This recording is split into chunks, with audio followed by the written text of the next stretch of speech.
I want to welcome back to the program, I should say, Meron Rapoport, editor of Local Call, writer at 972 Magazine. We're speaking to Meron from Israel once again. Meron, I think the last time we spoke to you was a couple of months ago, in March, maybe was it? Oh, wow. And at that time, there were massive protests over this plan to really fundamentally undermine the independence of the judiciary in Israel. Since that time, they went back to the drawing board. They've come back with maybe a little bit fuzzier picture, as it were, but one that is going to lead to the same place. Just give us an update as to like what we've seen in terms of protests, and then we can move from there. In terms of protests, I think the protests have even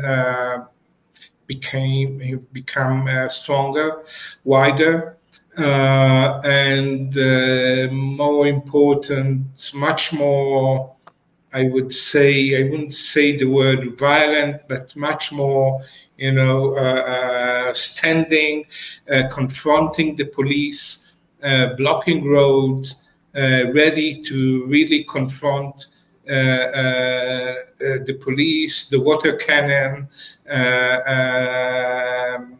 ready to get hurt.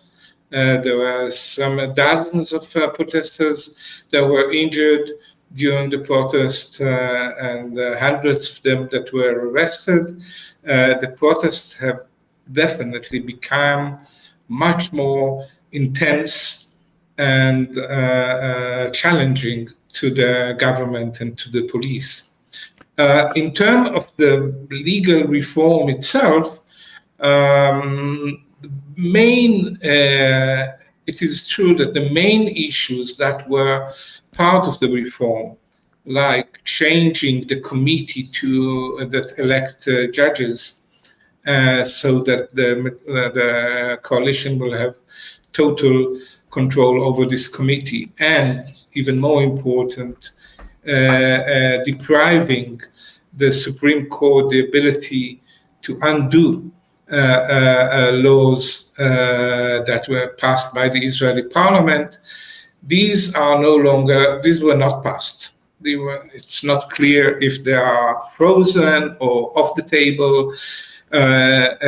These did not pass. What did pass is a more apparently a more technical issue regarding plausibility, whether a law could be cancelled because it is not reasonable or plausible.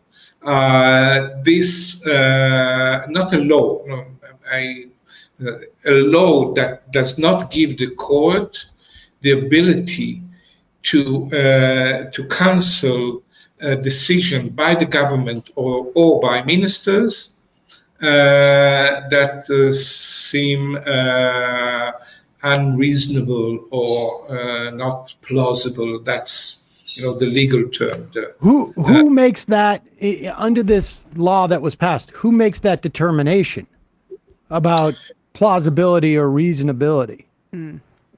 No longer the new law that was passed says that any decision taken by the government as a whole, or by any minister, cannot be viewed by the court, according to this clause of plausibility. It cannot.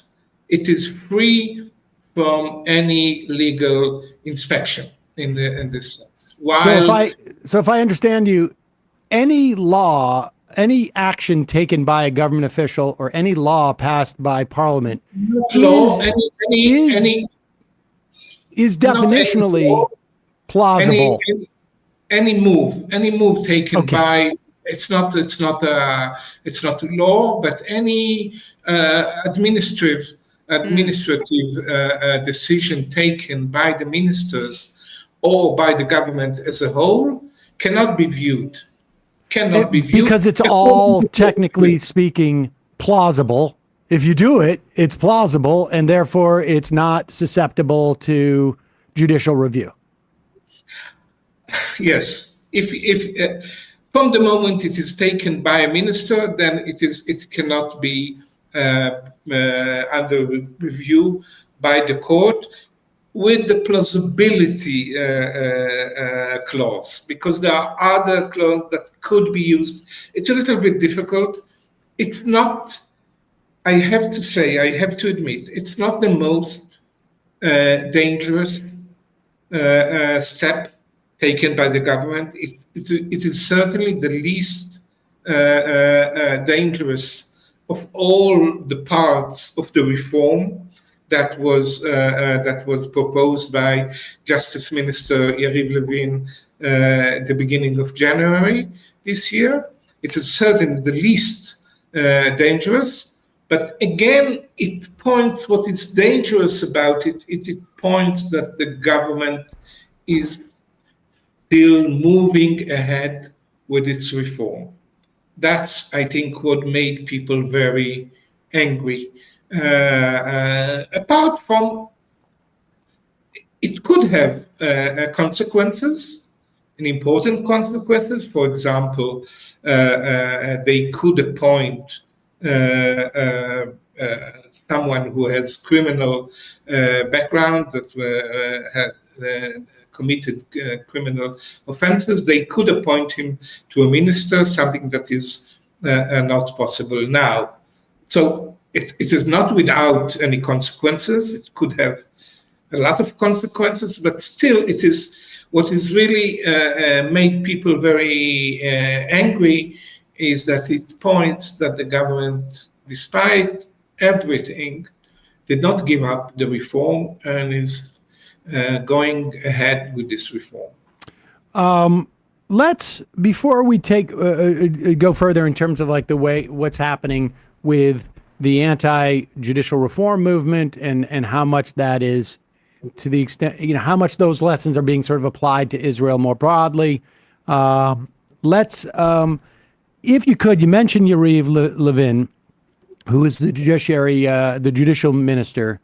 Could you give us a little background on him and on Bezalel Smotrich and Itamar Ben-Gvir, just so that people understand where the power lies in Israeli society, for people who have not paid attention to just how far right this government has become, both as a function of religious fundamentalism and nationalism, if you will, and frankly authoritarianism, if you ask me. But start with Levin. Yariv Levin is a member of the Likud party, meaning Netanyahu's party. He is, I think he serves already more than 10 years in the Knesset, in the parliament. Last time he was elected in second place in the internal primaries election in the Likud, so he's second. He's quite popular among Likud voters. He was always an opponent of the judicial system, viewed the judicial system almost as an enemy. That's his agenda for many years. He's a lawyer by profession himself, and he always, since he came into politics, claimed that the judicial in Israel has too much power and it should surrender its power to the executive. And most of the example he gave for how the judicial system interferes with Israeli politics, with the government, concern, I would say, the Palestinian issue, meaning the rights of Palestinian, how how much free hand will the army have in the West Bank, issues like that. So he's right wing, but he's secular, he's not religious, and he belongs to the Likud party. But he's certainly on the right wing, on the right end of the Likud party. Can I just drop in just a quote from him that I think is also really important in this context? He said in his first speech to Parliament, he said, "The court seeks to build an Israel that is no longer," this is a quote, "no longer a Jewish state under whose aegis democratic life is lived, but rather a democratic state in which, insofar as possible, a Jewish life is also lived. I shall act to restore the justice system to the classic Zionist track so that in the Jewish democratic question, the Jewish character of the state will receive decisive weight it deserves." I mean, this speaks a lot to his sense of where democracy lies on some type of hierarchy of how the country should exist. Yes, there was quotes from a government reunion where he said that the reform is needed, and as an example to why the reform is needed, he said that, for example, without the reform, Jews who do not want to live side by side with Arabs, the court cannot rule in their favor if they don't want to live side by side with Arabs. And if there will be this reform, then the government could decide that Jews are not allowed to live side by side with Arabs, and the High Court and the Supreme Court cannot interfere. So he's very...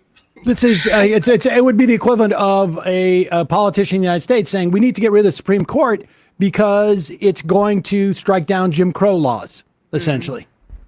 Exactly. Now, but he is secular and is part of the Likud party.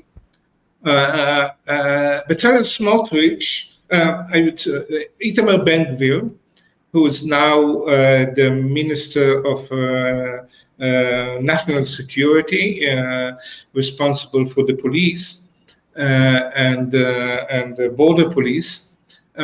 He is an open racist. He was part of the Kahana movement.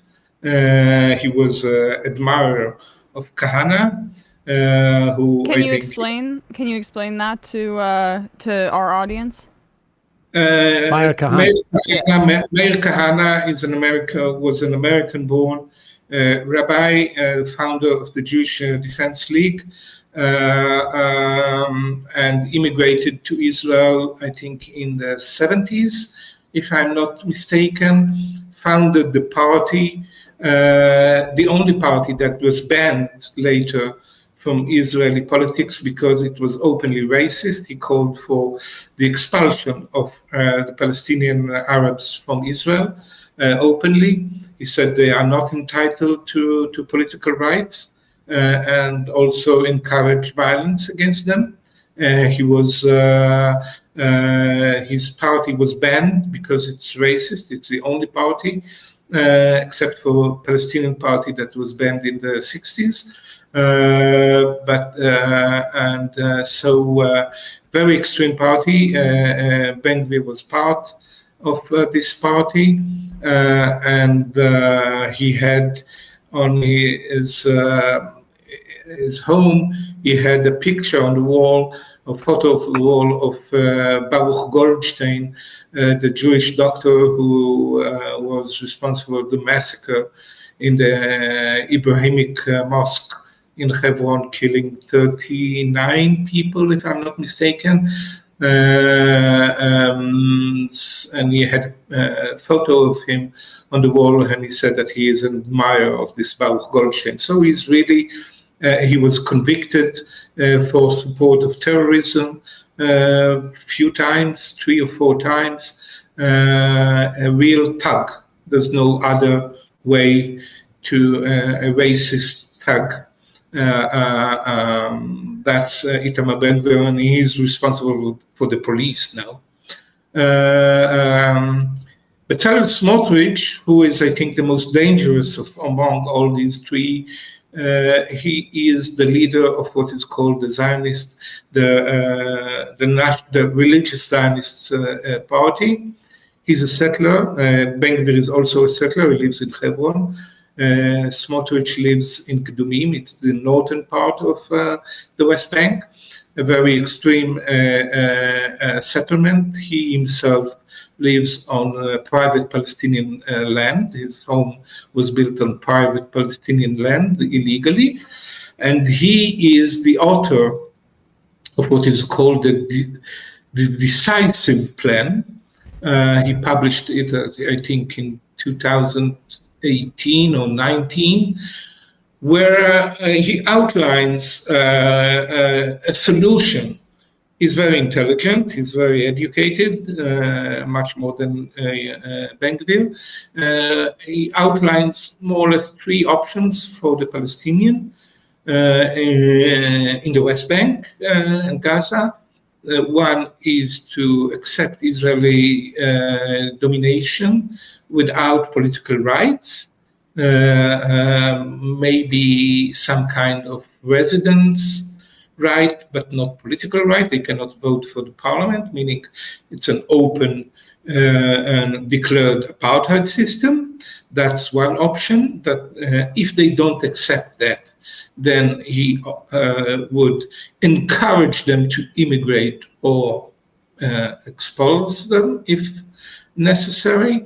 And if they don't accept either being under apartheid, accept being the apartheid system, or being expulsed from their homeland, then there should be a decisive war in which he doesn't say exactly what he will do to the Palestinian who will not accept these two first options, but it's very clear that it's not going to be a walk in the park, what he promises them. So he is very, very,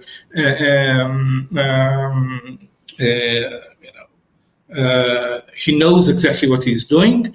He is not only the finance minister, meaning he controls, of course, the budget and has a lot of power as a finance minister. He is also a minister in the Ministry of Defense, and he is practically the governor of the West Bank. He received all what's called the civil authorities in the West Bank, all that concerned constructions, building new settlements, building new outposts, legalizing outposts that were built without any permission, demolishing Palestinian homes in Area C, and now he even says that Israel should be active in demolishing houses even in Area B and C and A, meaning areas that are supposed to be under full civil Palestinian authority. If these constructions, if these houses threaten the security of Israel, that's what he said in a committee in the Knesset. So he is really the most extreme. And Rotman, Simcha Rotman, who is the head of the legal committee, Legal and Constitution Committee in the Israeli Knesset, who leads the reform, is part of Smotrich party. He's also a member of Smotrich party, so Smotrich really controls. And Smotrich, when there was this pogrom in Hawara a few months ago, he said in an interview, in a televised interview, that Hawara should be wiped off the map, not by private people, but by the state. Then he somehow tried to retreat this statement, but this was televised and it was very clear. He is an apartheidist and a transferist. 100%. He wants a new Nakba. That's his new Nakba, meaning a new expulsion of Palestinians from their homeland, as happened in 1948. It is so hard for me to understand how anybody, let's just start with this in this country, who is even remotely familiar with the Holocaust, can hear the plans by Smotrich, the way that they're articulated, like literally almost down to the language he's using, and the plans themselves is not based upon what was considered the final solution during the Holocaust. It's like impossible for me to sort of like wrap my head around how somebody could not immediately have that forefronted in their mind as you hear what this guy's plan is. And again, he is a prominent, extremely prominent member of this government. In fact, an ex-Mossad chief, Tamir Pardo, I'm sure you're aware of this, has come out and basically said these are horrible racist parties in the Netanyahu's government. He has said they are like the KKK, as if we were to put the KKK into government in the United States. He's obviously, talking about the apartheid regime here as well. How does, and let's move to this question, because this is one of the questions that you were raising months ago. Would the Israeli citizenry that is seeing this authoritarianism essentially being applied to them, and now it may be more of like a simmering as opposed to a boil in terms of these things, but there seems to be an awareness amongst this population. Would they begin to understand that what's happening to them has been basically, test piloted, if you will, on the Palestinian people? Obviously, like nowhere at the same level, but these things get deployed with Palestinians, and at one point, those same people who are able to deploy these type of things on Palestinians, they don't care who they're deploying on if they're not in agreement.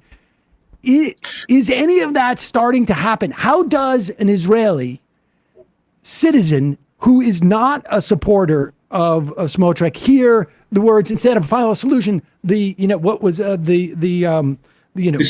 plan. This decisive plan, and it's a 1, 2, 3 plan. You either basically become second-class citizens and completely give up your political rights, or 2, you leave, or we make you leave, or 3, we kill you. I mean, He doesn't say this word, but it's implied. We do whatever the next thing is that involves you not being here.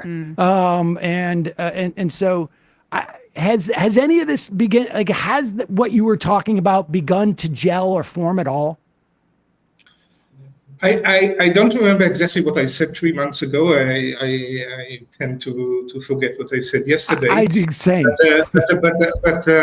But I think 3 months ago, 4 months ago, I did say that I think there is here an opening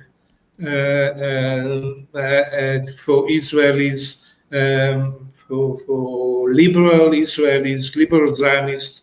We're not so much aware of what's going on in the West Bank. I'm not talking about me or people like me who write for Local Call or 972, but more liberal Zionist Jews to understand it, that there is an opening. Now, the opening is much larger. It's definitely, one of the most common slogans in this demonstration, especially when there is a confrontation with the police.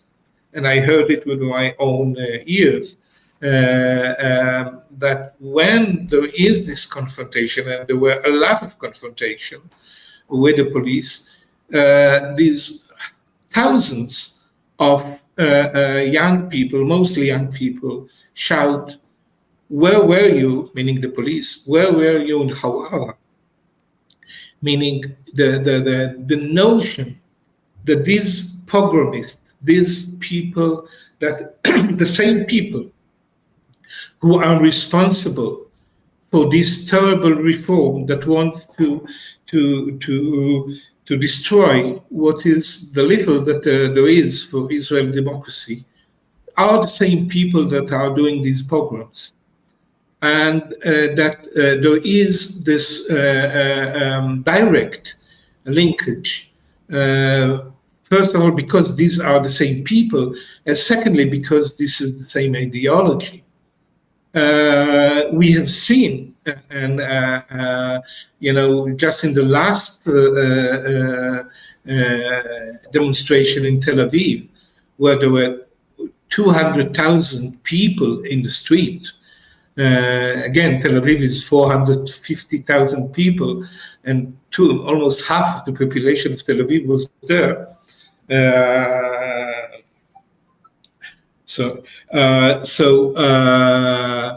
In this demonstration, a young man went on stage and he said, our parents were tolerant and stayed muted while the extremists took over. We will not accept racism. We will not be friends of the pogromists from the hills. And at the same time, we see a very important phenomenon. Again, not directly linked to the occupation, but when we see thousands of reservists, military reservists, saying that they will not serve in a dictatorship, and between the lines, they're saying, we up till now, we did not like your policy, the right-wing policy. We did not like it. We did not like the settlement. We were not for it. But because we're part of this Zionist society, of the Israeli society, and there was this pact, we served, although we didn't like it. Now, when you broke the deal between the citizens and the government, we are not ready to serve anymore. This is something that is unheard of. In 56 years of occupation, there were a few hundreds refuseniks that refused to serve in the military. In half a year, we have now people talking about 10,000 reservists who are saying they will not serve. So again, they are not saying directly that the reason is the occupation, but it is between the lines. And for these young people who are now the majority of those who confront the police, and I'm talking about thousands, even tens of thousands of people who are ready to go to the streets, block main roads, face water cannon, face injuries, face arrest, and even maybe, I don't know, even maybe even more dangerous things. They're ready to die. I'm saying it. I do believe that there are a few thousands of young Israelis today ready to die in order to fight this government, to fight this right-wing government. And they're fighting the whole idea of this government. They're fighting its, clerical side. They're fighting the anti-liberal, anti-women, LGBT rights. They're fighting all this, and also the occupation and the pogroms. So there is here a change. Again, the protest movement is huge. We are talking about something like 10 every. The estimation is that 2 million people participated in demonstrations so far. Israel is 9 million.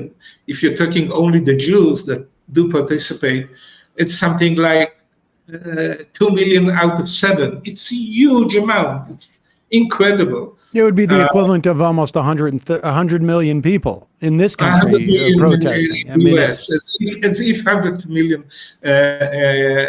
Americans would go to the streets. It's huge. It's really huge. And these people are very, very, they reject not only the reform, they reject the government, this right-wing government, and I think, and this year, is the opportunity of something to hope. And I'm an optimist even without any reason, but I think today I have some reasons to be optimist. They are rejecting the philosophy of the right wing, not only the regime of the right wing, not just this government. They are rejecting this regime, and this is a very, very important moment in Israeli history, maybe the most important moment in Israeli history since '67, and maybe even before that. The idea of reservists seeing a breach in this sort of contract, essentially, where we're oppressing Palestinians, not necessarily because we like it, but because it's going to maintain some type of civil society. I mean, I guess the real issue ultimately is going to be in terms of how sustainable this is, and is if the making that contract more explicit for people, whether it's being explicitly broken or not, but making that contract more explicit begins to create a certain amount of reflection, as in, hey, maybe this is not a deal we should have ever made in the first place. I see it very much among young people. Among young people, it's very evident. They don't say the word Zionism. They don't say the word we should protect Israel. They're saying we want to protect our way of life. We want to protect democracy. We want to protect liberalism. We want to protect gay rights. We want to protect women's rights. We want also to finish at least with these pogroms, with this treatment of Palestinians. There are also people saying, let's finish with the occupation. I want to be here, cautious and not too optimistic. Right. There are more voices than before, much more, but it's still a minority. I'm not, we are here in the majority report. This is a minority report. It's still very much a minority. But I want to talk just lastly about a piece you wrote a couple, I guess, 11 days ago, about the waning days of the special relationship between the United States and Israel, because it has been my theory, I've talked about in this program probably for close to a decade, that this is what was going to happen. That and it was my argument with right-wing sort of supportive Jews of Israel in this country, is that the biggest threat to Israel is going to be the worst thing the United States can do is to allow Israel to move further down this path, because it's going to ultimately undercut support for Israel in this country. And we're going to have a country that is going to be pariah-ish, not unlike, South Africa, but frankly, led by a much more entranced leadership, and they're going to be isolated. And it sort of feels like, well, your argument here is that may be happening. Can you talk about that dynamic, but also in the context of what we're hearing with this mission that Tony Blinken's been on since starting in June, theoretically bridging some type of peace between Saudi Arabia and Israel, and maybe, just hoping the Palestinians go away? I'm not a political correspondent, so my understanding of the Blink of all these peace campaign with Saudi Arabia is more, I think, by the Biden administration to press Netanyahu to go for government with Benny Gantz and Yair Lapid, throw away the more extremists like Ben-Gvir and Smotrich and go for government with Benny Gantz. I don't think it's politically possible from either side. As what I wrote, I think, this is my understanding, is that the special relationship between the US and Israel is based more than on strategic value of Israel, strategic importance in terms of military, more of Israel portraying itself and to the world and to the American public as the only democracy in the Middle East. And that was really the main, the forte, the thing that really was the most, the strongest thing. Now, Israel was never a democracy from 48 and certainly since 67. But I think the US could have ignored this part of its being undemocratic towards its Palestinian citizens or Palestinian under occupation, because they were the others. They were these Muslims, Third World, Middle Eastern, brown. So violence against them was not encouraged, but tolerated in a way. From the moment that the Israeli government is repressing its own citizens, its own white citizens, then I think for the American, especially I think for the democratic administration, for the Jews, for the liberal Jews and progressive Jews in the US, very, very difficult to accept this kind of democracy and call it the only democracy in the Middle East. And I think what is the real problem for Israel is, again, not cutting the military aid, although I read the ex-ambassadors to Israel talking about it. But I think the military aid is less important. What is really important is the political coverage that the US has always given Israel in the UN Security Council, in the ICC, in the ICJ, in all these international organizations that they veto, even in FIFA, in football. If Israel will be expelled from FIFA because they have teams in the West Bank that are playing in the Israeli league, and FIFA was not happy with that, and there was a move to expel Israel from FIFA, and then the US intervened, and they were not expelled. So this political umbrella given by the US administrations for decades, Republican and Democratic, what is the real asset for Israel, and not the military aid, because in order to control 3.5 million Palestinians, you don't need F-35. You don't need, very sophisticated aircrafts, or you need basically soldiers that act as police. You don't need a lot of money for that. So the aid in itself is less important. What is important is the political aid. And if this aid is in somehow jeopardized, Israel is in big, big trouble.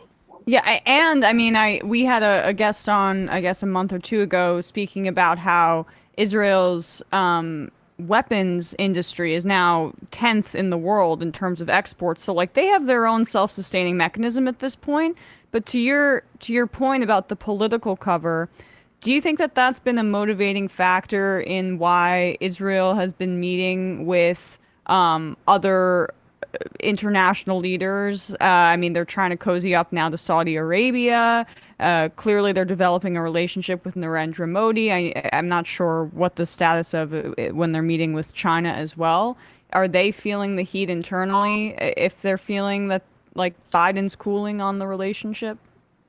I think yes.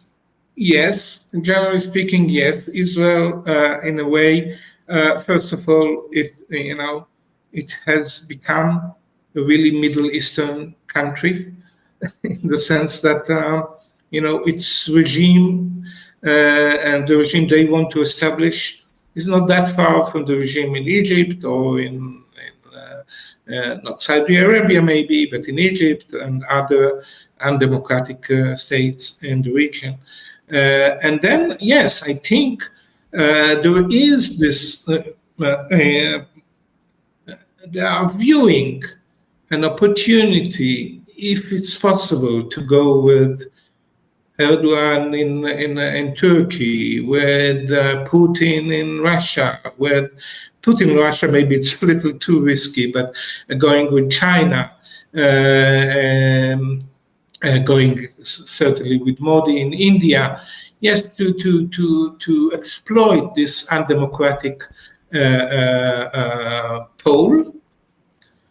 But I think really it's very difficult for Israel. It is so dependent on and the West, both cultural level and on high tech and all these. It will be very, very difficult for Israel. It's not Russia. Russia has natural resources, huge territory. It could Turkey the same. I don't see Israel really playing this card successfully. I think they are thinking about it, but I don't think they have a real possibility to play this card to the end. The really fascinating thing about your piece is that notion that all of the things that you talk about in terms of the political cover that the U.S. provides Israel in the world's sort of international institutions, these things are not, for the most part, a function of political pressures that are exerted on Congress, right? Like where the funding would have to come from Congress. And the AIPAC has been pretty successful in playing in Democratic primaries and really disciplining individual Congress people within there just because of the sheer money that we're talking about. But this is money that is that in a national election, I'm quite sure is more deployed along the lines of Republicans. And so if I'm a president, a Democratic president, I don't necessarily have these constraints when I know that the vast majority of people who are voting for me are, if you look at the Jewish population in this country, 75% will vote Democratic, and they are really unaligned with these things that are happening in Israel. There's a big contingent of very wealthy right-wing Jews in this country who are funding some of these things. But in terms of the freedom a president has to react to these things and to say, we're no longer, say to the State Department, we're no longer doing X, Y, or Z. This is all stuff that the executive has the ability to, and it's a completely different political calculation. One that I never really contemplated, frankly, and I really appreciated this is again more American politics, which I understand a little bit less, but I understand what you're saying, and maybe this is why it makes Israel more fearful, because it knows that these are moves that the administration can decide without Congress and without the lobby, the Israeli lobby, And therefore, we've seen that with Obama, with the UN Security Council decision that he didn't veto just I think a month before ending his tenure in 2020. It was. Yes. And he didn't need Congress to do that. He just, 2016. It was 2016. But yes. Exactly. And I think it's interesting because he just didn't veto a resolution, and this is something that yes, I think Israel did not forget. And I don't know if the folks who are advocating for rights for Palestinians in this country, Jewish and non-Jewish, have been, if that movement to the extent that it exists in this country has not been focused on the executive branch, perhaps, and maybe because of a lack of that understanding, but it is a really interesting insight that maybe we'll see more of. Meron Rapoport, always, I learned so much in talking to you, and I really, really appreciate your coming on. We will check back with you again several months down the road to see if that opening, as you call it, has gotten wider, and maybe more people are starting to walk through it there.